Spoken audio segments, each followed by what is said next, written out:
ஆண்டவரும் உலக இரட்சகருமாகிய இயேசு கிறிஸ்துவின் நாமத்தில் இந்த மாலை நேரத்திலே கூடி வந்திருக்கிற உங்கள் யாவரையும் வாழ்த்துகிறேன்.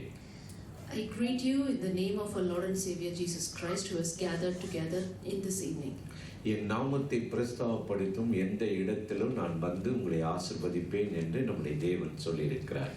Wherever my name is called, there I will come down to bless the people. That's what the Lord has said. இந்த நாட்களிலும் உங்கள் மத்தியிலே நின்று இந்த ஊழியத்தை செய்ய ஆண்டவர் கொடுத்த அருமையான கிருபைக்காக அவருக்கு நன்றி செலுத்துகிறேன். I thank God for the mercy that He has given to stand in midst of you and do this ministry. அன்பான போதகர் பாஸ்டர் பிலிப் பிரபு அவர்களுக்காக அவருடைய குடும்பத்துக்காக இந்த காங்கிரிகேஷன் சபைக்காக கர்த்தரை நான் துதிக்கிறேன். I praise God for our loving pastor Philip and his family and for this congregation. சின்னவன் ஆயிரமும் சிறியவன் பலத்த ஜாதியும் ஆவான் என்று வேதம் சொல்கிறது. Bible says the small one will become great and one will become 1,000. ஆகவே ஆண்டவர் இப்ப சிறியவர்களாய் இருந்தாலும் பெரிய தேவன் நமக்குள்ள இருக்கிறார். So even though we are small now, but we have a big God inside us. நீங்களும் ஆண்டவரை தேடி வந்திருப்பதை குறித்து எனக்கு மிகுந்த மகிழ்ச்சி. I'm very happy that even you have come to seek the Lord. அருமையான சகோதரன் எபி அவர்களுக்காக நான் கர்த்தரை துதிக்கிறேன். வசனத்தை தான் நான் உங்களோடு பேச போகிறேன். I'm going to speak the word of God. இது என்னுடைய வசனம் அல்ல. It's not my word. இதை உலகத்தை குறித்து நான் பேச போவதில்லை. I'm not going to talk about the world. கர்த்தருடைய வார்த்தையை பற்றி நான் உங்களுக்கு பேச போகிறேன். I'm going to talk only about the word of God. வேதம் சொல்லுகிறது, Bible says, வானமும் பூமியும் ஒழிந்து போகும். Even the heaven and earth will pass away. கர்த்தருடைய வார்த்தை ஒழிவதும் இல்லை, அழிவதும் இல்லை. But the word of the Lord will never be destroyed or diminished. இதில் எழுதப்பட்டபடி தான் இன்றைக்கும் நடந்து கொண்டிருக்கிறது. Whatever is written is happening even today. அன்றைக்கு எழுதி சொன்னவைகள் இன்றைக்கு நிறைவேறிக் கொண்டிருக்கிறது. Whatever was written on that day is still happening up to இயேசு today. கிறிஸ்து பூமிக்கு வரும்போது சொன்னார், When Jesus came to the earth, He said, தீர்க்க தரிசனங்களை அழிப்பதற்கு நான் வரவில்லை. I did not come to destroy the prophecies, அந்த தீர்க்க தரிசன வார்த்தைகளை நிறைவேற்ற வந்தேன் என்று சொன்னார். but to fulfill those prophecies I came. இந்த வார்த்தை தான் நம்மளுடைய சபைக்கு முக்கியம். This word is very important for our உலகம் congregation. வானங்களும் பூமியும் வார்த்தையாலே சிருஷ்டிக்கப்பட்டது. The heaven and earth was created by the word. இந்த வார்த்தை தான் முக்கியம். This word is very ஒரு important. கிறிஸ்தவத்துக்கு தேவனுடைய வார்த்தை தான் மேலானது. For a Christian, God's word should be the most high. இதை வார்த்தை என்று சொல்வதை காட்டிலும் More than saying this as just a word, இதுக்கு பெயர் ஒரு உயில். the name of this could be உயில்னா சாசனம். Bill as a bill. Bill. Okay. இது எப்படின்னா உங்க பேர்ல ஒரு வீடு இருக்குன்னு வச்சுங்க. If you have a house in your name, வீடுன்னு சொல்றத காரு நீங்க வச்சிருக்கீங்களா? do you have a car? அந்த கார் பிரைம் மினிஸ்டர் பேர்ல இருக்கா உங்க பேர்ல இருக்கா? Is it in the name of the prime minister or your name? தெரியாம தான் கேட்கிறேன். It's in your name. யார் பேர்ல இருக்கும்? உங்க பேர்ல. நீங்க இஎம்ஐ கட்டணும். You have to pay the EMI if it is in your name. ஒரு வீடு வாங்குறோம். You're buying a house. ஒரு கார் வாங்குறோம். You're buying a car. Mobile போனை விடுங்க, அது யாராருனாலும் வாங்கிக்கலாம். அதுக்கு உயில் வேண்டாம், அதுக்கு பத்திரம் வேண்டாம், டாக்குமெண்ட் வேண்டாம். Anybody can buy the phone without any documentations. அந்த காரும் அந்த வீடும் வாங்குவதற்கு நீங்கள் அதற்கு ஓனரா இருந்தால், To buy the car or a house, if you are being the owner, உங்க பேர்ல அது ஒரு டாக்குமெண்ட் இருக்கணும். there will be a document which is mentioning your name. உங்க பேர் இருக்கும், வயசு இருக்கும், எந்த நாட்டை சேர்ந்தவங்க, எவ்வளவு நாளைக்கு வாங்கியிருக்காங்க, என்ன விலைக்கு வாங்கியிருக்காங்க, எல்லாம் இருக்கும். Your name, your nationality, how much you have got for, what is the amount of EMI, everything will be there. அது இருந்தாதான் வீட்டுக்கு ஓனர் நீங்க. Only if it is there, if the document is there, you will be the owner of the house. இல்லன்னா நீங்க புறம்போக்குன்னு சொல்லிடுவாங்க. புறம்போக்குன்னு தெரியாது, தமிழ் வார்த்தைக்கு மன்னிக்கணும். வீடு உங்க பேர்ல இல்லாட்டினா, if the house is not in your name, நீங்க அந்த வீட்டுக்கு ஓனர் இல்ல. You are not the owner of the house. ஒன்றுமில்லாத உலகத்துக்கு ஓனர் ஆண்டவராகிய தேவன். It is the Lord who is the owner of this our entire world. வானத்தையும் பூமியும் வார்த்தையாலே படைத்தார். He created heavens and earth by his word. வானம் எனக்கு சிங்காசனம், The heaven is my, பூமி எனக்கு பாதப்படி என்று சொன்னார். earth is my footstool, he அந்த said. காலத்துல உயில் எழுதுவார்கள். In those days they used to write the document. ஒரு கூட்டு குடும்பமாய் 10 குடும்பம் ஒன்று சேர்ந்து வாழ்வார்கள். They will live as 10 families together, ஒரே சமையல், same cooking.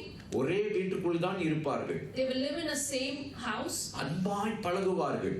They will be affectionate. ஆதி திருச்சபை கூட அப்படிதான் இருந்துச்சு. Even the early church was like ஆனால் that. இன்னைக்கு இருக்கிற குடும்பங்கள் வேறு மாதிரி இருக்குது. But today's families are different. கணவன் மேலே இருப்பார், Husband will be on top. மனைவி கீழே இருப்பார்கள். Wife will be on the. சாப்பாடு ரெடி வாருங்கள் என்று சொல்வார்கள். Food is ready, please come, she will say.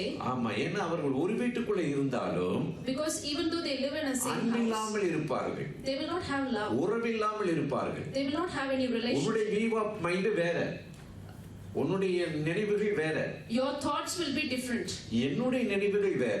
My thoughts are different. நம்ம சேர்ந்து கல்யாணம் பண்ணுவோம்னு சொல்லுவாங்க, We will get married together, they will say. 2 மாசத்துல செப்பரேட் ஆயிடுவாங்க. But after 2 months they will get இதுதான் separated. உலகம், This is world. இதுதான் மனிதனுடைய பழக்க வழக்கமாய் இருக்கிறது. This is the habits of ஆனால் human. அந்த காலத்திலே கூட்டு குடும்பம், But in those days, அந்த பெரியவர் அந்த ஐயா என்ன சொல்லுகிறாரோ அதை அந்த கோட்டை யாரும் தாண்ட மாட்டார்கள். whatever the man of the house says, the leader of the house, everybody will obey. அவர் 90 வயதானாலும் கூட, Even if he is 90 years old, 95 வயதானாலும் கூட, even 95 years அந்த old, குடும்பத்தில் அவர் சொல்வதை தான் கேட்பார்கள். whatever he says, the family has to அந்த listen. காலத்துல குடும்ப உறவு ரொம்ப முக்கியமா இருந்தது. In those days, house relationship in a house is very அந்த important. உறவு பிரிந்து போகாமல் இருப்பதற்கு, In order for that relation not to get அந்த separated, சொத்துக்களை பிரிக்கும் போது when they divide the house, உயில் எழுதுவார்கள். they will write the document. இந்த தென்னந்தோப்பு மூத்த மகனுக்கு சொந்தம், This coconut field belongs to the elder இந்த son. வீடு மகனுக்கு சொந்தம், This house belongs to the daughter. இந்த பண்ணை இன்னொருவருக்கு சொந்தம், This farm belongs to someone else. இந்த டிராக்டர் இன்னொருவருக்கு சொந்தம். This tractor belongs to someone else. அந்த பெரியவர் ஒரு உயில் எழுதி வச்சிருப்பார். The head of the family will write it in the document. உயில் எழுதினவர் உயிரோடு தான் இருப்பார். The man who writes the document will still be alive. இது எப்ப இந்த சொத்து அவங்களுக்கு மாறுனா, So when this things will get transferred to those இந்த people, உயில் எழுதினவருடைய மரணத்துக்கு பின்னாடி தான் நிறைவேறும். only after that man dies, this will they can take the. அதற்கு பிறகுதான் அந்த சொத்துகள் வாரிசுகளுக்கு சொந்தமாகும். Only after that it can be owned by the people. வேதமும் ஒரு உயில் தான். Likewise, even Bible is such a document. நான் சொல்ல வேத வசனமே சொல்லுகிறது. It's not I who say this. But எபிரேயர் Bible. 9:16-17 வசனத்தை எடுத்து நீங்கள் வாசித்து பாருங்கள். Hebrew chapter 9 verse 16 and 16 and 17. அந்த வசனம் சொல்லுகிறது, எங்கே மரண சாசனம் உண்டோ அங்கே அது எழுதினுடைய மரணமும் நிறைவேற வேண்டும். It says, for where there is a testament, there must also of necessity be the death of the testator. ரொம்ப அருமையா சொல்றது. நான் சொல்றது கொஞ்சம் நான் இன்ட்ரோடக்ஷன் தான் வர, இன்னும் செய்திக்குள்ள போல. எங்கே மரண சாசனம், சாசனம் என்ன? What do you mean by testament? சாசனம்னா சாஸ்திரம் நினைச்சிடாதீங்க. சாஸ்திரம்னா தெரியுமா? அக்ரிமெண்ட். சாஸ்திரம்னா காபி கப்பு கீழே ஒன்று வச்சிருப்பாங்க, ரொம்ப சூடாக ஊற்றி குடிச்சுக்கணும். அந்த சாஸ்திரம் நான் சொல்ல வரல. Don't think I'm saying about the ஆமா, அவர் சாஸ்திரம் இல்லையான்னு கேட்டாரு, என்கிட்ட இருக்குது எடுத்துட்டு வராம வந்துட்டு நினைச்சிடாதீங்க. Don't think சாஸ்திரம்ன்றதுக்கு தமிழ்ல நல்ல மொழிபெயர்ப்பு உயில். The best அது translation will for power that அப்படின்னு வேதம் சொல்லுகிறது. is testament. அப்ப இந்த வார்த்தை எழுதினவருடைய மரணம் எங்கே நிறைவேறுகிறதோ அப்பதான் அந்த வார்த்தைகள் பழிக்கிறது. So only when the testator dies, the அடுத்த testament வசனத்தை will be நீங்கள் fulfilled. வாசித்து பாருங்கள். 17வது வசனத்தை. எப்படி எனில் மரணம் உண்டான பின்பே மரண சாசனம் உறுதிப்படும், அதை எழுதினவன் உயிரோடு இருக்கிறவரையும் அதற்கு என்ன இல்லை, பலன் இல்லை. For a testament is in force after men are dead, since it has no power at all while the testator lives. இந்த வார்த்தைகளை எல்லாம் எழுதினவர் ஆக்கியோன் பரிசுத்த ஆவியானவர். The person who wrote all this is Holy Spirit. உலகத்தின் முடிவு பரியந்தம் உன்னோடு இருப்பேன் என்று சொன்னவர் நம்முடைய ஆண்டவர். The Lord said, I will be with you even to the end of the world. நான் உன்னை விட்டு விலகுவதும் இல்லை, உன்னை கைவிடுவதில்லை என்று சொன்னார். I will never leave you, I will never forsake you. இப்படி வேதத்தில் சொன்ன ஒவ்வொரு வார்த்தை நிறைவேறுவதற்கு, so every word in the Bible to get அந்த fulfilled, உயில் நிறைவேறுவதற்கு for the testament to come our alive, சிலுவையிலே மரிக்க வேண்டியது இருந்தது. he needed to give up his life on the cross. என்றைக்கு அவர் சிலுவையிலே ஜீவனை கொடுத்தாரோ, When he gave up his life on the cross, முதல்ல ஒரு உயிர்த்தெழுதல் உண்டானது. first there came a resurrection. என்ன உயிர்த்தெழுதல் உண்டானது? What resurrected? இந்த வார்த்தையில ஒரு உயிர்த்தெழுதல் உண்டானது. The word was resurrected first. யோவான் 6:63 சொல்லுகிறது, John chapter 6 verse 63 நான் உங்களுக்கு says, சொன்ன வார்த்தைகள் ஆவியும் உயிருமாய் இருக்குமா? the word which I told you was spirit and truth. நான் இன்னைக்கு மாலையில ஒரு 3:30 மணிக்கு போய் வீட்டுல ரெஸ்ட் எடுக்க படுக்கிறதுக்கு போனேன். I went to my house in the evening to take rest. தூங்குறதுக்கு போனேன், படுக்கிறதுக்கு போனேன்னா வேற மாதிரி ஆயிடும். I went to sleep, ஆனா தூக்கம் வரல. but I did not get sleep. திடீர்னு எனக்குள்ள ஒரு வார்த்தை கேட்டுக்கொண்டே இருந்தது. Suddenly I was hearing a word inside me. நான் உடனே எழுந்து படிக்க ஆரம்பிச்சிட்டேன். I got up and I started to read. இந்த வார்த்தை நம்மோடு பேசுகிற வார்த்தை. This word will speak to us. என்றைக்கோ தேவன் எழுதி வைத்தது. It was written a long time back. இன்னைக்கும் அது என்னோடு பேசுகிறது. But it can speak to me ஏனென்றால் because இது ஆவியும் உயிருமாய் இருக்கிறது. it is spirit and truth. இன்னைக்கு மேலோட்டமா பைபிளை படிச்சா உங்களுக்கு ஒண்ணுமே புரியாது. If you just go through the Bible, you will not understand. நீங்க மீன் சாப்பிட்டீங்கன்னா உங்களுக்கு தெரியும். If you have eaten the fish, you will know. அந்த முள்ளு இருக்கிற மீன் ரொம்ப டேஸ்டா இருக்கும். The fish which has bone will be more tastier. முள் இல்லாத என்னவா இருக்கும்? If it don't have any bones, taste இருக்காது, உடம்புக்கு நல்லது இல்லைன்னு வசனம் சொல்லுது. it won't have any taste. செதில் உள்ளவைகள் செதில் இல்லாதவைகள் பிரிச்சு எதை சாப்பிடணும் எதை சாப்பிடக்கூடாதுன்னு தெரியணும். You need to know which fish you need to eat, with gills or without gills. இப்போ என்னதான் சொல்ல வர அதை சொல்லு அப்படின்ற மாதிரி இருக்கிறீங்க. What do you want to say? Please tell, like that you are saying. சரி, மீனை போய் சொல்லி நமக்கு என்ன பண்ண? நானே ஒரு மீன் தானே, இன்னொரு மீன் எடுத்துக்கு. Right, okay. சரி, இப்போ இந்த வார்த்தைகளை இயேசு நிறைவேற்ற தான் இந்த பூமிக்கு இறங்கி வந்தார். Now Jesus came to the world in order to fulfill இது this ஜீவனுள்ள word. வார்த்தை. This word has life. இது உயிருள்ள வார்த்தை. It has life. இதை நீங்க படிக்கணும், You need to read this. வாசிக்கணும், You need to study this. தியானிக்கணும். You need to இதை meditate this. வாசிக்கிறவனும் The one who reads, கேட்கிறவனும் the one who listens to this word, இதன்படி நடக்கிறவனும் பாக்கியவான். the one who does by this word is இந்த கடைசி காலத்துல நமக்கு இயேசுவினுடைய வார்த்தை தான் முக்கியம். in these last days God's word is more important for இந்த us. வார்த்தைக்காக தான் இந்த கூட்டத்துக்கு வந்திருக்கிறோம். In order to hear this word only we gathered இந்த here. வார்த்தைக்கு தான் ஒரு சபை தேவைப்படுகிறது. In order to preach this word we need a இந்த church. வார்த்தை போதிப்பதற்கு தான் நாம் சூடான அப்பத்தை கொண்டு வந்திருக்கிறோம். In order to preach this word only we have. இன்றைக்கு மாலையிலே இந்த வசனத்தை நான் வாசிக்கும் போது In the evening when I was reading this verse, கர்த்தர் எனக்குள்ள ஒரு வார்த்தையை கொடுத்தார். God gave me a word. எப்பவுமே ரெகுலரா படிக்கிறது தான். I used to read this chapter many times. அடிக்கடி நான் சொல்வேன், I used to say many times, நீங்கள் எல்லாம் பள்ளி படிப்பை முடித்து தான் கல்லூரிக்கு வந்திருப்பீர்கள் என்று நான் நம்புகிறேன். I believe you all would have finished your school and then you would have joined the college. இப்ப அந்த ஒரு வகுப்புல நீங்கள் ஒரு 5th ஸ்டாண்டர்ட் படிக்கிறீர்கள் வைத்துக் கொள்ளுங்கள். Let's assume you are in class 5. எத்தனை வருஷம் படிப்பீங்க? How many years will you take? ஒழுங்கா சொல்லுங்க. 1 year. 1 year? 2 years படிச்சா? If you study for 3 years படிச்சா? if you study the same for 3 years. ஒருத்தர் சொன்னாரு, இந்த +2ல இப்பதான் நான் 3rd year போயிட்டு இருக்கேன். One man said, in my 12th I'm studying for the 3rd year. எனக்கு காது கேட்கல, கிட்ட போய் கேட்டேன், நீங்க என்ன படிக்கிறீங்க அப்படின்னு. I thought I didn't listen properly. I went near and I asked, what are you இப்பதான் studying? +2ல 3rd year படிக்கிறோம் அப்படினா. He said, just now I am doing 3rd year in my 12th. நம்ம படிக்கும் போதுலாம் அது இல்லையே. I thought it was not like this when I studied. புதுசா சொல்றானே, எனக்கு ரொம்ப ஆச்சரியமா இருந்துச்சு. I was so surprised. அவங்க வீட்ல எல்லாரும் கூடி இவனுக்கு நல்ல ஜெபம் பண்ணுங்கன்றாங்க.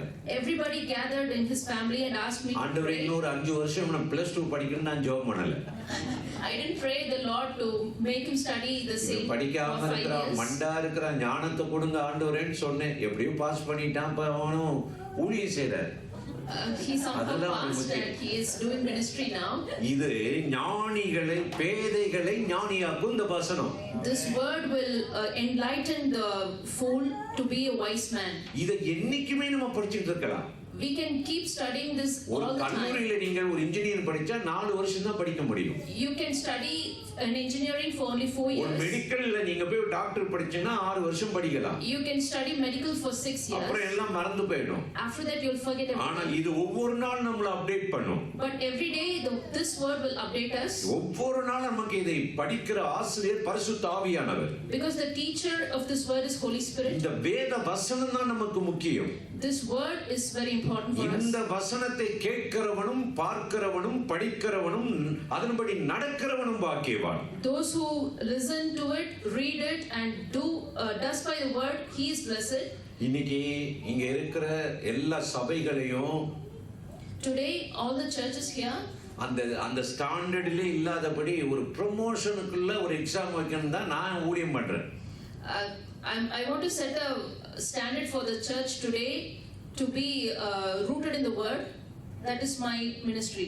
நீ 5ஆவதுல 8ஆவதுல +2ல 3 வருஷம் படிக்க வேணாம். You don't need to study ஒரு வருஷம் படிச்சு அடுத்த வருஷம் ப்ரமோஷனுக்கு போயிடுன்னு சொல்றோம். First year you read you study and the next year you will be promoted. அதையும் மீறி நீங்கள் 8 வருஷம் 9 வருஷம் படிச்சீங்கன்னா, But if you study the same class for 8 or 9 years, சொல்லி கொடுக்கிற வாத்தியார் சரியில்லை, நாளா ரிசைன் பண்ணிட்டு போயிடுவேன்.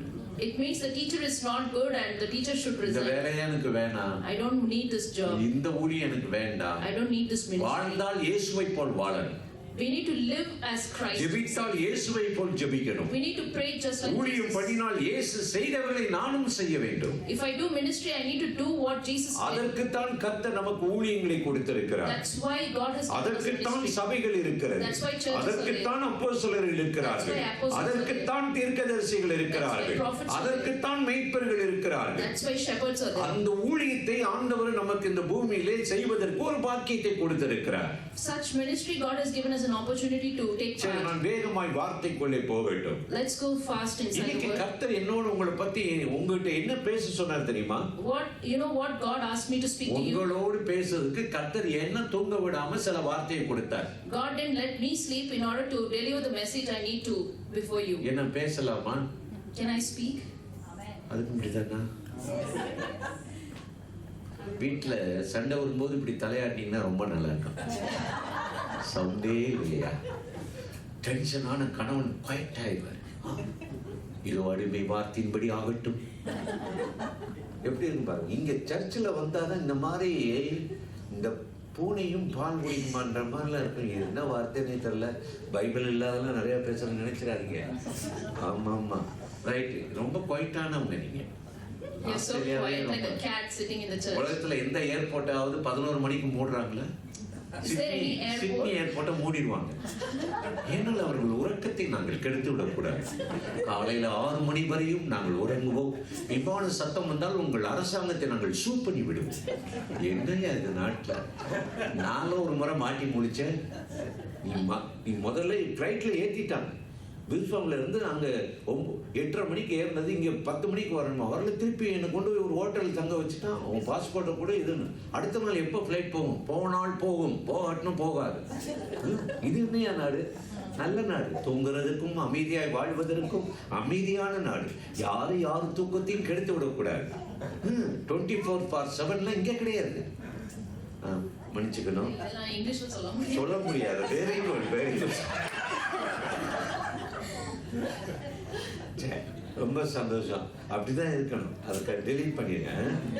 சரி, இதெல்லாம் மாட்டணும்னு வைங்க. இந்த டிரான்ஸ்லேட் தான் பெரிய பிரச்சனை. அதுவும் இந்த ஆன்லைன் வந்துருச்சு. அசையாம பேசணும். நான் அங்கிட்ட இருந்து மூவ் ஆகி எக்ஸசைஸே பண்ணிடுவேன்.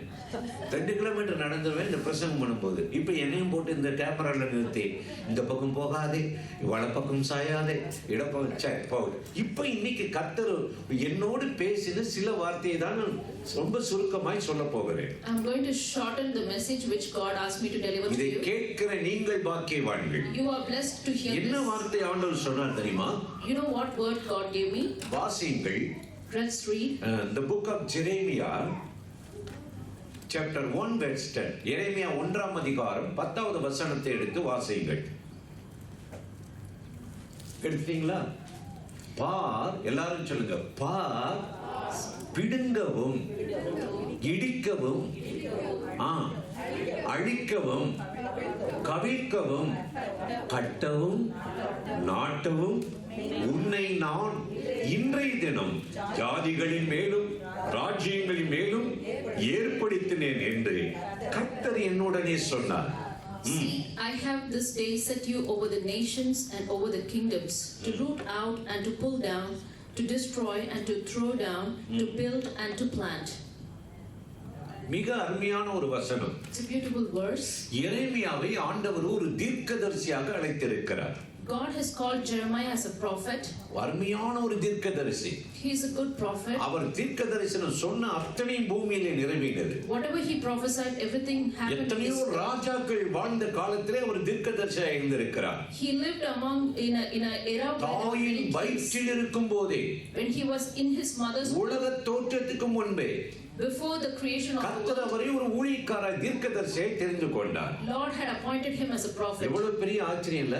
What a surprise it இப்ப is. நீங்கள் எல்லாம் ஆஸ்திரேலியா தேசத்துல இருக்கிறீங்க. Now you are all in Australia. உங்களுடைய பேரண்ட்ஸ், உங்க தாத்தா, அவங்களுடைய தாத்தால எங்க இருந்தாங்க? Your parents and your grandparents, where were they? தெரியாம தான் கேட்கிறேன். இந்தியாவில். அவங்க வந்து நீங்க பிறக்கும் போதே என் மகள், என் பேரன், என் பேத்தி வாழ்ந்தாள் ஆஸ்திரேலியாவில். Did they commit that my son and my grandson should, if they live, they need to live in Australia? Did they make any commitment like that? No. ஏதாவது எழுதி வச்சாங்களா? எங்கேயோ பிறந்தோம், We were born somewhere. எங்கேயோ வாழ்ந்தோம். We were living somewhere. இன்னைக்கு நல்ல தேசத்துல கர்த்தர் உங்களை நிலைநிறுத்தி வச்சிருக்கிறார். Now God has established you. வேதம் சொல்லுகிறது, உலக தோற்றத்துக்கு முன்பே, before the creation of the தாயின் வயிற்றில் இருக்கும் போதே, when he was in his mother's womb, எரேமியாவை கர்த்தர் தீர்க்கதரிசியை அழைத்தாராம். Lord called Jeremiah to be a prophet. இங்கே என்னை பார், பிடுங்கவும், அழிக்கவும், கட்டவும், நாட்டவும், இடிக்கவும் நான் உன்னை அனுப்பினேன் என்று சொல்லுகிறார். He says to root out and to pull down, to destroy and to throw down, I am sending you.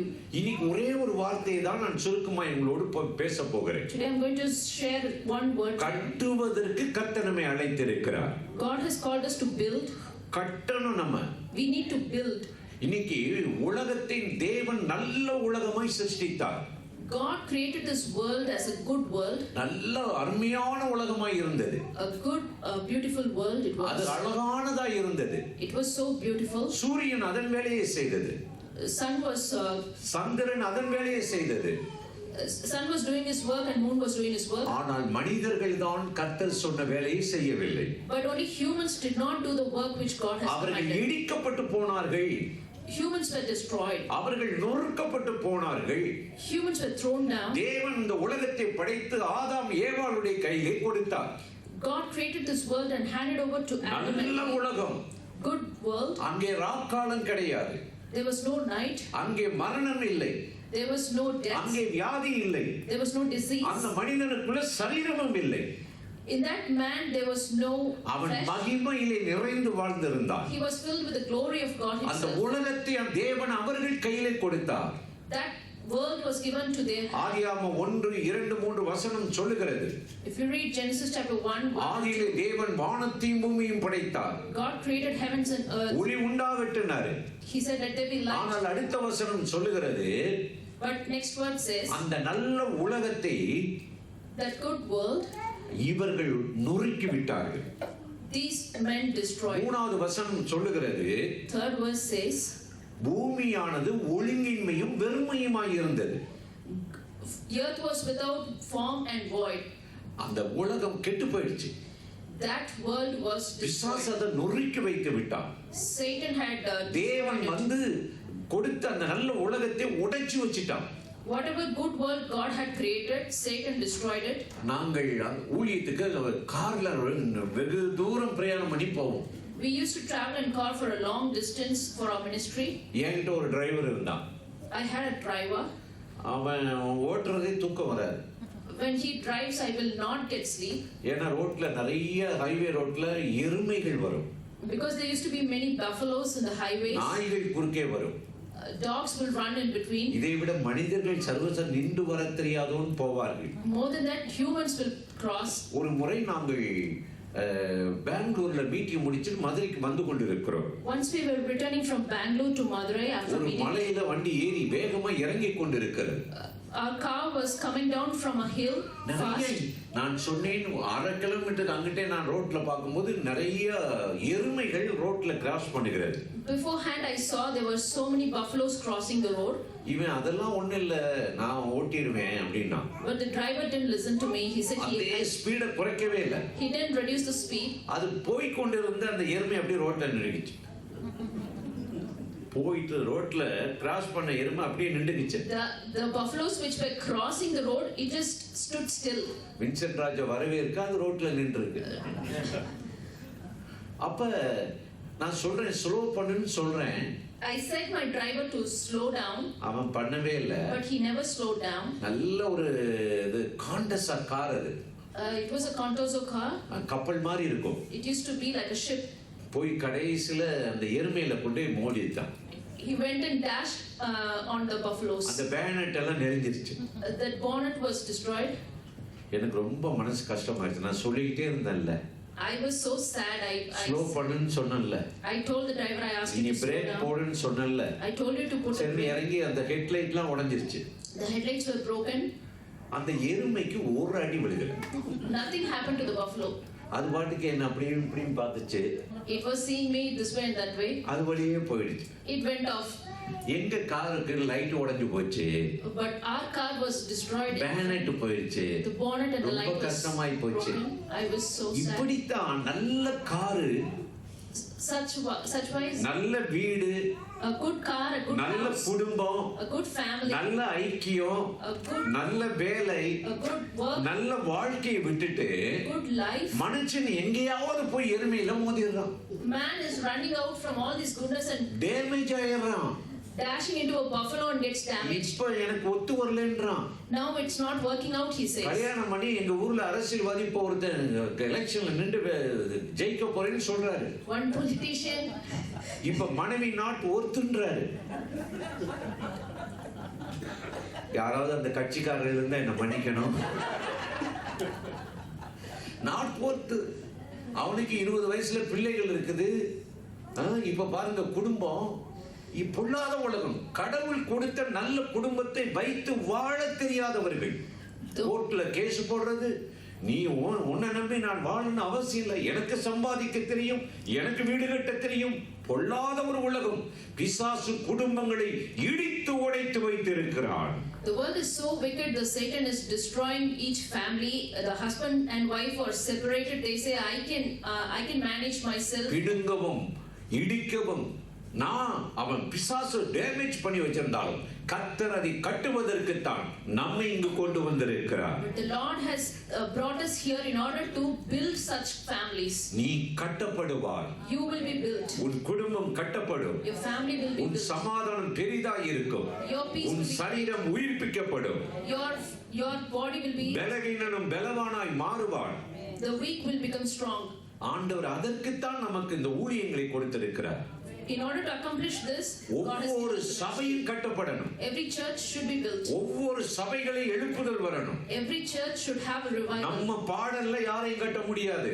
We cannot build anyone. நம்முடைய ஜெபத்துல யாரையும் கட்டிவிட முடியாது. We cannot build someone. நம்முடைய திறமையான பேச்சினால யாரையும் கட்டிவிட முடியாது. We cannot build someone. நம்மை கட்டி எழுப்புகிறவர் கர்த்தருடைய வார்த்தை ஆவியானவர் தான். It is the word of God through Holy Spirit. ஆண்டவராகிய தேவன் எரேமியாவை பார்த்து சொல்லுகிறார். When the Lord says to Jeremiah, கட்டவும் to build, நாட்டவும் to plant, நான் உன்னை ஏற்படுத்தினேன். I made you. பிசாசு இன்றைக்கு அநேகரை இடித்து வைத்திருக்கிறார். Today Satan has destroyed உள்ளங்களை உடைத்து வைத்திருக்கிறார். He has broken the heart. சமாதானத்தை குலைத்து வைத்திருக்கிறார். He has destroyed the peace. அவர்கள் அசுத்தங்களிலே மூழ்க வைத்திருக்கிறார். He made பரிசுத்தத்தை கெடுத்து வைத்திருக்கிறார். He made them to fall into தேவனை sin. நம்பிக்கையற்றிருக்க பண்ணியிருக்கிறார். He made the people to not இப்படிப்பட்ட இந்த faith in உலகத்தில God. தான் In such a world, கர்த்தர் எரேமியா தீர்க்கதரிசியை எழுப்புகிறார். the Lord raised இங்கே பார், Jeremiah. கட்டவும் நாட்டவும் இடிக்கவும் சாத்தானை அழிக்கவும் நான் உன்னை ஏற்படுத்தினேன் என்று சொன்னார். He says, look here, you are going to build, to root up and to plant. வேதத்தை வாசித்து பாருங்களே. When you read the word, எரேமியா 31:28 எடுத்து வாசித்து பார்த்தீர்கள் என்றால், Jeremiah 31:28, அங்கு ஆண்டவராகிய தேவன் சொல்லுகிறார், there the Lord says, இஸ்ரவேல் அப்பொழுது பிடுங்கவும் இடிக்கவும் நிர்மூலம் அழிக்கவும் தீங்கு சடும்படி அவர்கள் பேரில் உள்ள ஜாக்கிரதையா இருந்தேனோ அப்படியே நான் கட்டவும் நாட்டவும் அவர்கள் பேரில் நான் ஜாக்கிரதையாய் இருப்பேன். He says it, and it shall come to pass that as I have watched over them to pluck up, to break down, to throw down, to destroy and to இன்றைக்கு afflict. பிரிந்த குடும்பங்களை உடைந்த குடும்பங்களை கர்த்தர் கட்டி எழுப்ப போறார். Today the families which are separated, ஆண்டவர் உங்களை விசாரிக்க போகிறார். கர்த்தர் உங்களை விசாரிக்க போகிறார். God will visit you. அதற்குத்தான் அவர் வாழ்கிறார். அதற்குத்தான் அவர் உயிரோடு இருக்கிறார். அப்ப இன்றைக்கு நாம் கட்டப்படுவதற்குத்தான் ஆண்டவர் நம்மை இந்த இடத்துக்கு கொண்டு வந்திருக்கிறார். In order to build us today, God has brought us here. கர்த்தர் நம்முடைய மனதை கட்டுவாராம். God will build our hearts. இன்னைக்கு உங்க வாழ்க்கையை கட்டி எழுப்பணும்னு சொல்லி விரும்புறீங்களா? Today, do you want your life to be built up? அதான் திருமணமே முடிச்சிட்டோம்ல. You might say, I'm already married. பிள்ளைகளையே பெற்றெடுத்தோம்ல. I already have children. நாங்க PR வாங்கிட்டோம்ல. I already have PR. Already நாங்க எல்லா வசதியா இருக்கிறோம். Already I am very good. இப்படி சொல்றவங்களுக்கு ஏன் பிரசங்கம் எடுபடாது? If you are one of such people, நீங்கள் வேதத்தை வாசித்து பாருங்களே. யோசேப்பு Joseph, எகிப்துக்கு நாடு கடத்தப்பட்டவன். he was abducted to Egypt. எகிப்துக்கு விற்கப்பட்டவன். He was sold out to Egypt. சொந்த சகோதரர்களை 20 வெள்ளி காசுக்கு வித்துட்டாங்க. His own brothers sold him for 20. ஆனால் அந்த யோசேப்போடு கர்த்தர் கூட இருந்தார். But Lord was with Joseph. அந்த தேசத்திலே கர்த்தர் அவன் கூட இருந்து அந்த சிறைச்சாலையிலிருந்து அவனை விடுதலை ஆக்கினார். In that land, Lord was with Joseph and delivered him from the prison.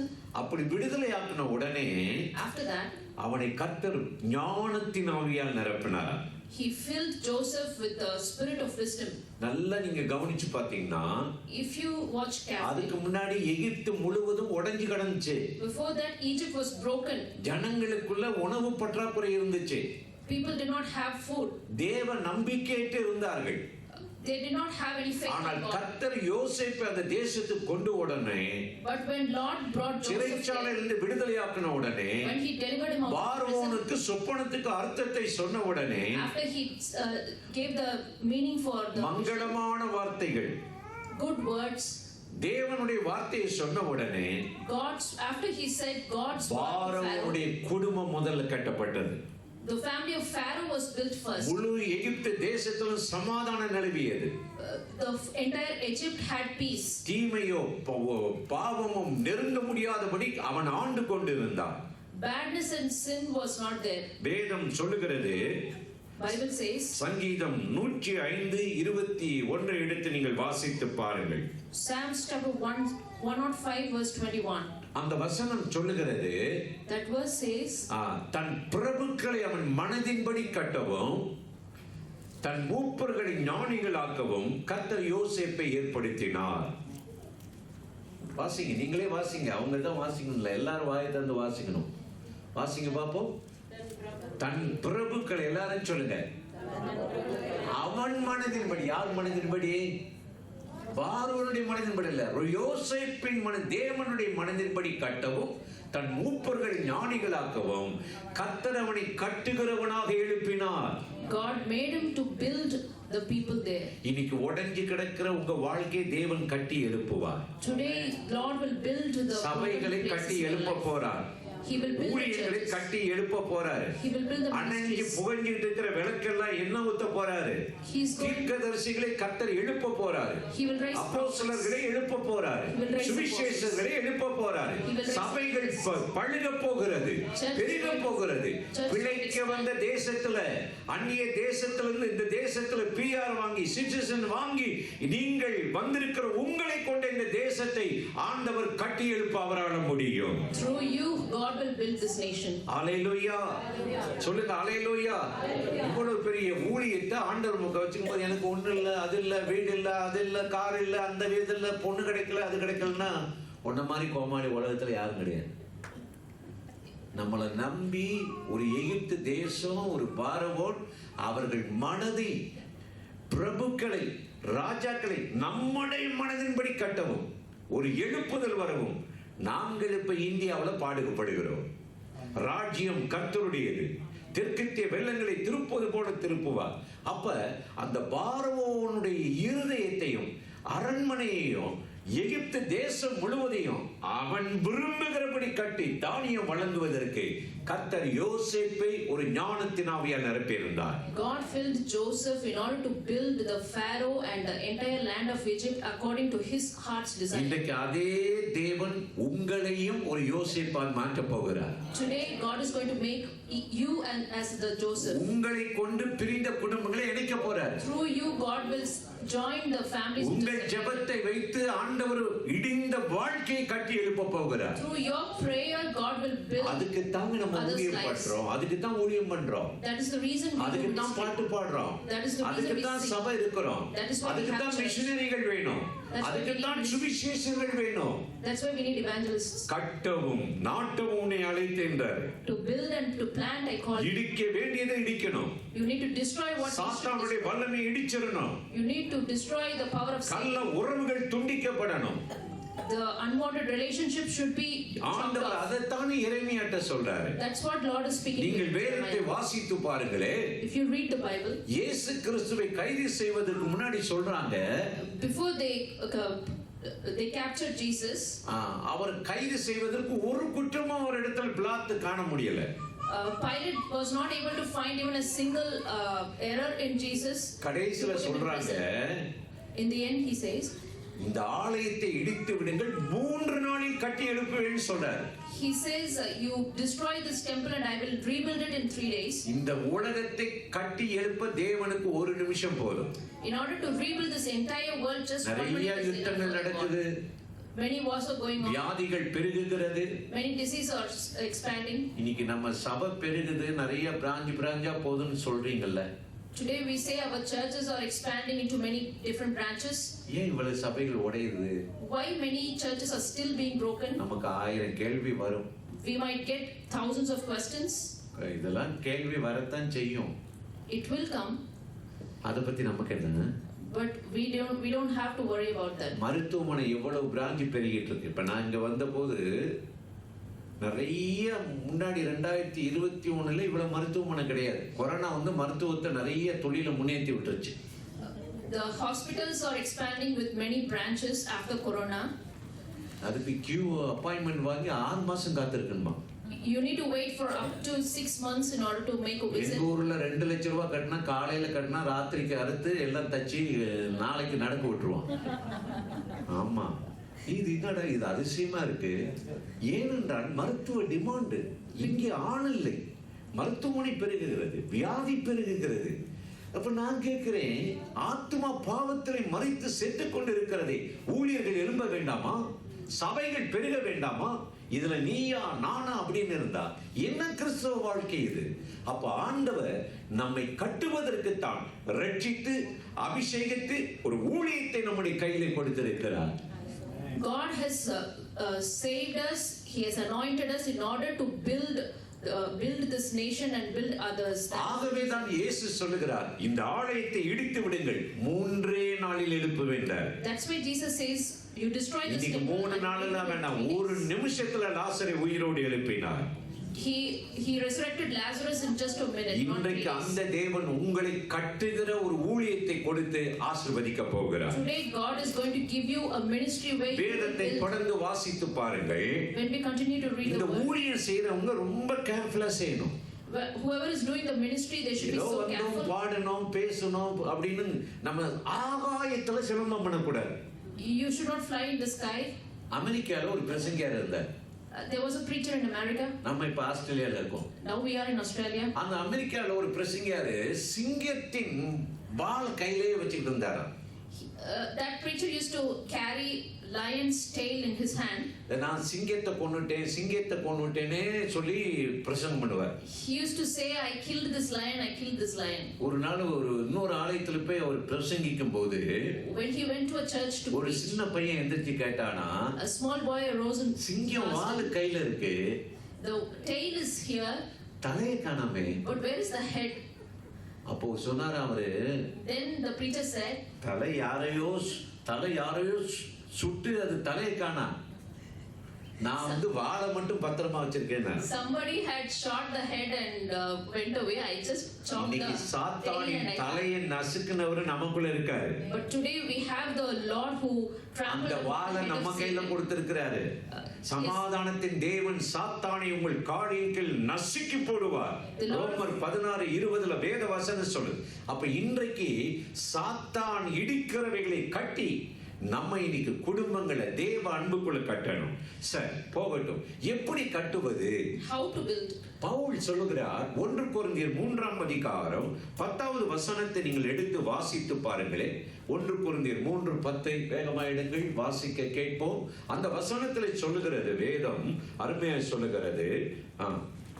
கொஞ்சம் பைபிள்லாம் புரட்டணும். நான் சொல்றது உண்மைதானா, கச்சா விடாரா, இதுல இருக்கா இல்லையா? பைபிள்லாம் புரட்டாம இதெல்லாம் திறந்து வாசிக்கணும். மொபைல்லாம் இருக்கக்கூடாது, பைபிளை தூக்கணும். இது 3 கிலோ 4 கிலோ இருக்கும். இது வீட்டில் வச்சுட்டு வந்தா இன்னும் கொஞ்சம் லக்கேஜ் நிறைய வாங்கிட்டு போகலாம், துணிமணி வாங்கிட்டு போகலாம். அதை வாங்கிட்டு போய் யாருக்கு என்ன புண்ணியம்? இதை நல்லா படிக்கணும், டெய்லி அண்டர்லைன் பண்ணணும், நிறைய ஸ்கெட்சு வச்சு இதை அண்டர்லைன் பண்ணி பழைய ஏற்பாட்டில் எங்கே இருக்கு, புதிய ஏற்பாட்டில் நிறைய பேனா வச்சு டெய்லி படிச்சாதான் நம்ம ஆத்மா பிழைக்கும். அதனால பைபிள் அடுத்த நான் வந்தா அங்க வாசல்ல இருந்து பைபிள் உள்ளவர்கள் உள்ளே வாருங்கள், மற்றவர்கள் நீங்கள் மெதுவா பாருங்கள். சரி, எனக்கு அளிக்கப்பட்ட தேவ கிருபையின்படியே சிற்பச்சாரியை போல அஸ்திவாரம் போட்டு வேறு ஒரு அதன் மேல் கட்டுகிறாள். அவன் சொல்லுங்க, எல்லாரும் சொல்லுங்க, அவன் அதன் மேல் இன்ன விதமா கட்டுறான்றது தெரியணும். இன்னைக்கு வீடு கட்டும் போது நம்ம ஊர்ல மணல்ல வீடு கட்டிடுவான். எங்க ஊர்ல வைகைன்னு ஒரு ஆறு இருக்கு. There is a river called Vaigai in my place. அதுல போய் tent அடிச்சிருவான். People will go and tent on that. அப்புறம் தண்ணீர் எங்களை அடித்து கொண்டு போய் விட்டது அரசாங்கத்துக்கு கண்ணு இல்லைமா. Then they will say government does not have நிறைய சாக்கடை வச்சு கட்டிடுவான். Water came inside our house. அப்புறம் அங்க தண்ணி வராம என்ன வரும்? மணல் மீது வீடை கட்டுகிற புத்தி இல்லாத மனிதனுக்கு ஒப்பாய் இருக்கிறான். He is like a man who builds his house on the sand. இன்னைக்கு நம்ம பண்ற ஜெபங்கள், today whatever prayer we do, ஊழியங்கள், the ministry, ஜெபங்கள், prayers, ஆராதனைகள், worship, தேசங்கள், nations, கர்த்தருடைய நாமத்துக்கு மகிமையாக நாம் கட்ட வேண்டும். we need to build to bring glory இவர் to the Lord. கூப்பிடுவாரு, அவர் கூப்பிடுவாரு, என்ன பணம் கிடைக்கும், இது கிடைக்கும், அதெல்லாம் நம்முடைய வாழ்க்கை. We should not go behind the money. நம்ம கண்மலையின் மேல வீட்டை கட்டணுமா? We need to build a வேதம் சொல்லுகிறது மத்தேயு லூக்கா 6 47-49 வசனங்களை வாசித்து பார்த்தீர்கள் என்று சொன்னால், நான் சொல்லும் இந்த வார்த்தைகளை கேட்டு, எல்லாரும் சொல்லுங்க, இயேசு சொன்ன இந்த வார்த்தைகளை கேட்டு அதன்படி நடக்கிறவன், எல்லாரும் சொல்லுங்க, கண்மலையின் மேல வீட்டை கட்டுவான். பெருவெள்ளம் வரும், காற்று வரும், புயல் வரும், அந்த வீட்டின் மேல் மோதியும் அது இடிந்து விழுகாது. அது தேவனுக்குள் மறைக்கப்பட்டு கட்டப்பட்டு இருக்கிறது. நான் சொல்லுகிற அந்த வசனத்தை நீங்கள் 49 அதே லூக்கா 6:49 பார்த்தீங்கன்னா, இந்த வார்த்தை கேட்டு அதன்படி நடவாதவன் மணல் மீது வீட்டை கட்டுகிற புத்தி இல்லாத மனுஷனுக்கு ஒப்பாய் இருப்பான். அது விழுந்தது பெருமழிவு என்று வேதம் சொல்லுகிறது. ஆகவே நாம் ஒவ்வொருவரும் நாம் கட்டுகிற விதத்தை குறித்து ரொம்ப எச்சரிக்கையா இருக்கணும். சும்மா ஆகாயத்துல சிலம்பம் பண்ணி எதிரி யாருன்னே தெரியாம நம்ம சண்டை போடக்கூடாது. We should not we should always know our enemy. ஊழியத்துக்கு ஒரு கோல் வேணும். We need to have a goal for our ஜெபத்துக்கு ஒரு கோல் வேணும். We need to have a goal for our இயேசுவின் மேல ஒரு நம்பிக்கை வேணும். We need to have faith இந்த about வருஷம் நான் இதை செய்வேன், This year I'm going to இவ்வளவு பேரை கர்த்தருக்குள்ள கொண்டு வருவேன். I'm going to bring so many people into நமக்கு God. ஒரு வாஞ்சை இருக்கணும். We need to have a passion. சும்மா நாங்க நீங்க வந்தா வாங்க நல்லா இருப்பீங்க நாங்கள் உங்களுக்கு உணவு கொடுக்கிறோம் அந்த காலம்லாம் போயிடுச்சு. ஆமா அத சொல்ல வேண்டாம். நம்ம எவ்வளவு கெஞ்ச வேண்டி இருக்குது. வாயா போயா மருத்துவமனைக்கு சொல்லாமலே ஆள் கொடுத்து சபைக்கு நீ வரலையே, அழணும், போராடணும், சாத்தானுடைய பிடியிலிருந்து ஜனங்களை மீட்கணும். மணல் மீது வீடை கட்டுவதை விட்டு கண்மலையின் மேல் வீட்டை கட்டுகிற புத்தியுள்ள மனுஷனுக்கு ஒப்பாய் இருப்பான் என்று வேதம் சொல்லுகிறது. கட்டியது நிலைத்திருந்தால் அதே 1 கொரிந்தியர் 3ஆம் அதிகாரத்தில் 14-15 வசனத்தில் நீங்கள் வாசித்து பார்த்தீர்களா, நாளானது எல்லாரும் சொல்லுங்க அதை விளங்க பண்ணுமா. புயல் வந்து காற்றடிச்சு அப்புறம் எருமை வந்து மோதி நல்ல நிலத்தில் விதைக்கப்பட்ட ஒருவன் கட்டினது வெந்து போனால் அவன் நஷ்டம் அடைவான், அவனோ ரட்சிக்கப்படுவான், அவன் அக்கினியிலிருந்து தப்பினது போல் இருப்பான். 16 எடுத்து வாசிங்க பார்ப்போம். அதுக்கு முன்னாடிலாம் கட்டியது நிலைத்திருந்தால் கட்டியவன் கூலி பெறுவான். அப்ப நம்ம செய்யற எந்த ஊழியமும் வீணா போயிடக்கூடாது, பலரா போகக்கூடாது. இதுக்குத்தான் நம்ம ரொம்ப சின்சியரா ஜெபம் பண்ணி ஆவியில நிரம்பி ஊழியம் செய்யணும். We need to be filled with the Holy Spirit and do the ministry so that we won't build our house on sand but on the rock. அதுக்குத்தான் நம்ம வசனத்தை போதிக்கிறோம். That's why we need to preach the word. அதை விட்டு நாங்கள் கலரா right போடுவோம். Apart from that, you should not give importance to the light. நாங்கள் வர்ணனை பூசுவோம் உங்களுக்கு. We will paint on your face. நீங்கள் ஜெபிக்காமல் எப்படி பரலோகம் போவோம் என்று சொல்லுவோம். We will preach how you can reach heaven without praying. நிறைய ஒளி டூப்ளிகேட் நிறைய வந்துருச்சு சபைக்குள்ள. There are many duplicates inside the church. அதாவது அவங்க யாரையும் நான் குற்றப்படுத்தறதில்ல. I'm not condemning. கடைசி காலத்துக்கு இது ஒரு identify. But this is an identifier. என் நாமத்தை வைத்து அநேகர் உங்களிடத்தில் வருவார்கள். Many people will come to you with. எல்லாரையும் நம்பாதீங்க. Do not believe on all. அவங்க தேவனால் தான் வருகிறார் என்று பகுத்தறியணும். You need to understand if they are coming. இது ஒளியா ஒளியை போலவா? Is it light or is it like light? சிங்கமா சிங்கத்தை போலவா? Is it lion or is it நமக்கு like lion? பகுத்தறிகிற வல்லமை வேணும்.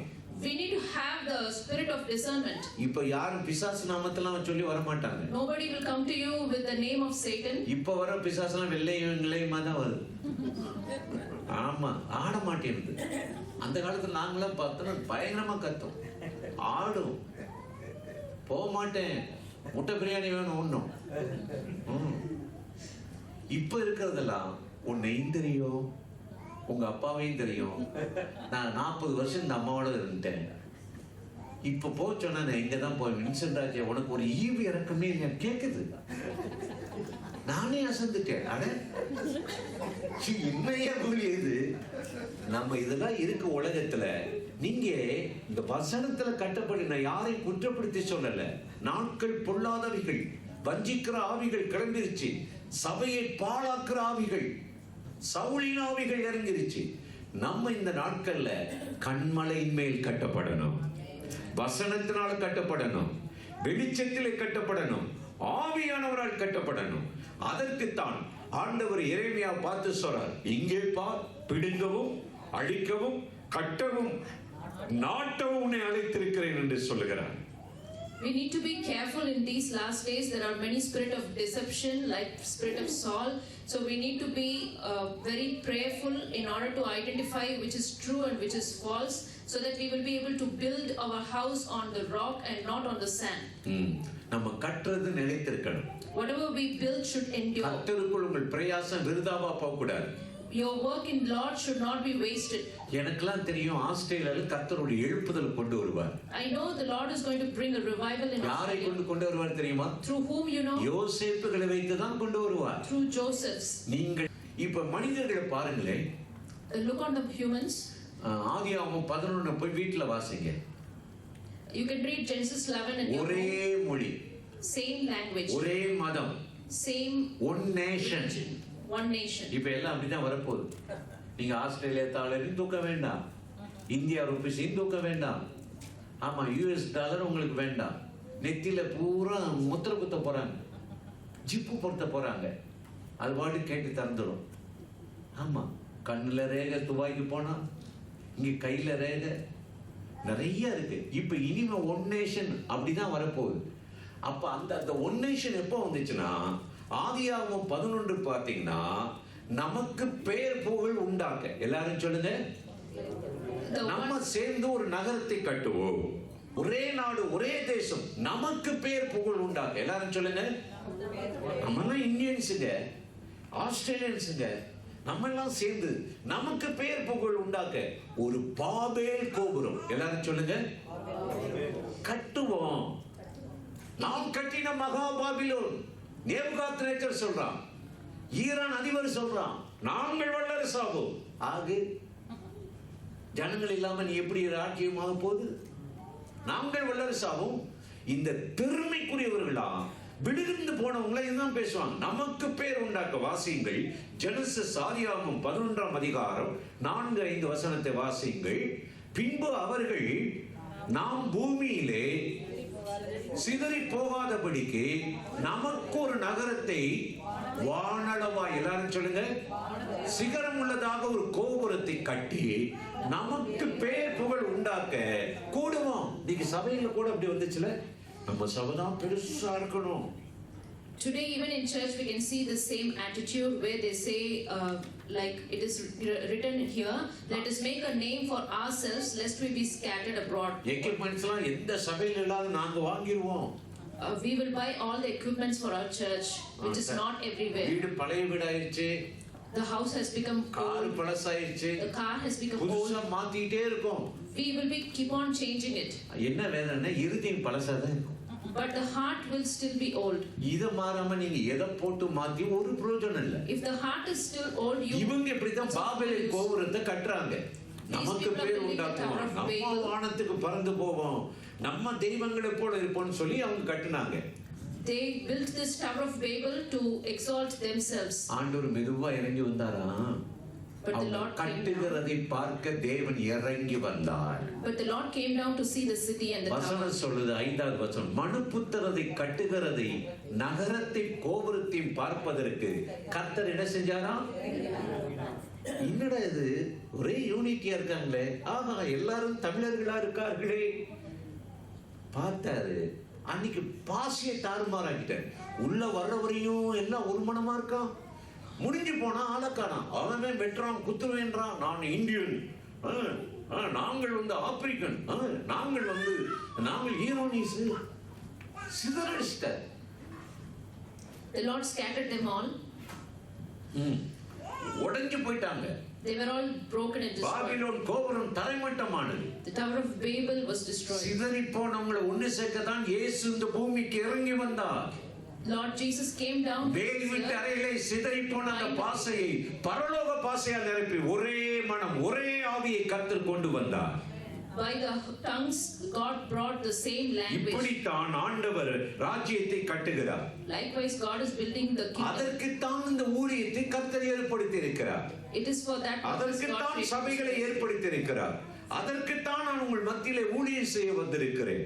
That's why I came here to minister. வேதம் சொல்லுகிறது, எபேசியர் 2ஆம் அதிகாரம் 19-20 வசனத்தை வாசித்து பாருங்கள். எபேசியர், the book of Ephesians chapter 2 verse 19 and 20. ஆகையால் நீங்கள் இனி அந்நியரும் பரதேசிகளுமாய் இராமல் பரிசுத்தவான்களோடு ஒரே நகரத்தாரும் தேவனுடைய வீட்டாருமாய் இருந்து அப்போஸ்தலர்கள் தீர்க்கதரிசி என்பவருடைய அஸ்திபாரத்து மேல் கட்டப்பட்டுமாறுமாய் இருக்கிறீர்கள். அதற்கு தலைக்கல் இயேசுவே. இன்னைக்கு ஆவியானவர் நம்ம இருதயத்தை கட்டி எழுப்ப போறார். Today the Holy Spirit will build our hearts. உங்களை ஆலயமாய் கட்டி எழுப்ப போறாரு. He will build you as a temple. நீங்கள் அவருடைய மகிமையை சுமக்க You போகிறீர்கள். will carry His glory. வார்த்தையை சுமக்க போகிறீர்கள். You will carry His word. இந்த ஊழியத்தை தான் கர்த்தர் நமக்கு தந்திருக்கிறார். God has given this ministry. இதுக்குத்தான் நம்மளை ரத்தம் சிந்தி ஜீவனை கொடுத்து விலை கொடுத்து வாங்கி இருக்கிறார். For this reason God has நீங்கள் brought us. உங்களுடையவர்கள் அல்ல. You are not of yours. என்னாலே நீங்கள் கட்டப்படணும். Through me you should ஆவியானவரால் கட்டப்படணும். you should be built through உலக படிப்பினால் அல்ல, not by the studies, பணத்தினால் ஒருவனை கட்டிவிட முடியாது. not by the money, தேவ ஆவியினால் கட்டப்பட்டு நான் எருசலேமுக்கு போகிறேன் என்று பவுல் எழுதுகிறார். but you should be built by the Holy இந்த Spirit. ஊழியத்தை செய்வதற்கு தான் To do this ministry, கர்த்தர் உங்களை எங்கேயோ பிறந்து இந்த இடத்துக்கு கொண்டு வந்திருக்கிறார். God has brought you here கட்டவும் to build, நாட்டவும் to plant. நான் உன்னை தெரிந்து கொண்டேன். I have chosen you. பிரிந்த குடும்பங்களை உங்கள் மூலமாய் இணைக்க போகிறார். Separated families. நீங்கள் ஏறெடுக்கிற ஜெபத்திலே பிரிந்த குடும்பத்தை கர்த்தர் இணைத்து விடுவார். Through your prayer, God will. உங்க மேல இருக்கிற அந்த மகிமையிலே அசுத்த ஆவிகள் ஓடிவிடும். அதற்கு தான் ஆண்டவர் நம்ம இங்க கொண்டு வந்திருக்கிறார். That's the reason God brought us. அதுதாங்க இந்த உத்தரவாதத்தை உணர்ந்து ஒரு சபைய ஊழியமோ நாமோ தேவனை பின்பற்றும் போது சின்னவனை பெரியவனாக மொய்த்து விடுவார். சபை பெருகும், ஊழியம் பெருகும், வல்லமை பெருகும், ஜனங்களை கூட்டி சேர்ப்பார் கர்த்தர். அதற்குத்தான் நான் உன்னை கட்டவும் நாட்டவும் உன்னை அழைத்தேன்னு சொன்னார். இப்பொழுது கண்களை மூடி எல்லாரும் எழுந்து நின்று கொஞ்ச நேரம் அப்படியே ஜெபம் பண்ணுவோமா? இயேசுவை நோக்கி பார்த்து சொல்லுங்க, இயேசுவேன்னு சொல்லுங்க, ஏசப்பான்னு சொல்லுங்க, நன்றி ஆண்டவரேன்னு சொல்லுங்க. ஆண்டவரே என்னை கட்டி எழுப்புவீராக சொல்லுங்க. நன்றி ஆண்டவரே, ஸ்தோத்திரம் ஆண்டவரே சொல்லுங்க. நன்றி சொல்லுகிறோம், நன்றி என்று சொல்லுகிறோம் நாதா, நாவாலே துதிக்கிறோம் நாதா, உமக்கு நன்றி என்று சொல்லுகிறோம் நாதா, நாவாலே துதிக்கிறோம் நாதா, நன்றி இயேசு ராஜா, நன்றி இயேசு. கடந்த நாட்கள் காத்தீரே நன்றி ராஜா. கையை தட்டி கடந்த நாட்கள் புதிய நாளை தந்தீரே நன்றி ராஜா, புதிய நாளை தந்தீரே நன்றி இயேசு ராஜா, நன்றி இயேசு ராஜா, நன்றி நன்றி இயேசு ராஜா. கரங்களை உயர்த்தி அப்படியே சொல்லுவோம், ஆஹா அல்லேலூயா, ஆஹா அல்லேலூயா, ஆஹா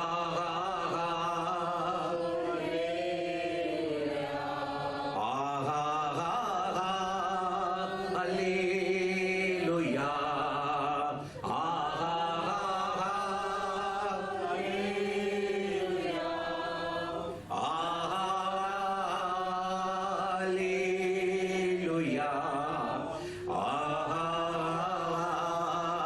அல்லேலூயா, ஆமென். அன்பின் பரலோக பிதாவே, நீர் சொன்ன வார்த்தைகளை நான் சொல்லியிருக்கிறேன். யாரெல்லாம் உடைக்கப்பட்டு நொறுக்கப்பட்டு ஆண்டவரே குடும்பத்திலே சமாதானம் இல்லாமல், வாழ்க்கையிலே ஒரு முன்னேற்றம் இல்லாமல், எழுந்திருக்க முடியாமல் விழுந்து கிடக்கிறார்கள் என்பதை அறிந்திருக்கிறேன். இப்பொழுது இந்த வார்த்தையை கேட்கிற அத்தனை பேர் மேலேயும் கர்த்தருடைய வல்லமை இறங்கட்டும், குடும்பங்களில் இறங்கட்டும், பிரிந்த குடும்பங்கள் இணைவதாக ஆண்டவரே கட்டி எழுப்புவீராக. பரிசுத்த ஆவியானவர் இன்றைக்கு எங்கெங்கே இடிந்து கிடக்கிறதோ, எங்கெங்கே பிரிவினை இருக்கிறதோ கட்டி எழுப்பி ஆண்டவர் அவர்களை நிலைநிறுத்துவீராக. இந்த தேசத்திலே உம்முடைய காரியத்தை செய்வதற்கு யோசேப்புகளை எழுப்புவீராக.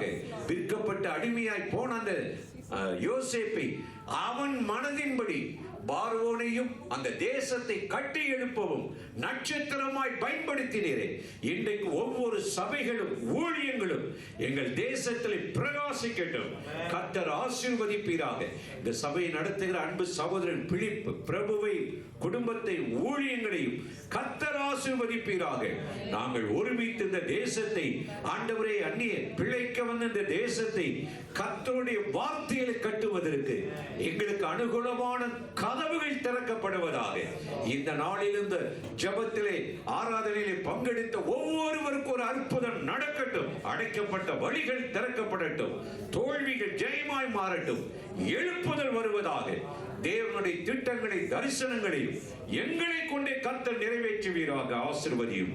இயேசுவின் நாமத்தில் வேண்டிக் கொள்கிறோம் பிதாவே. ஆமென்.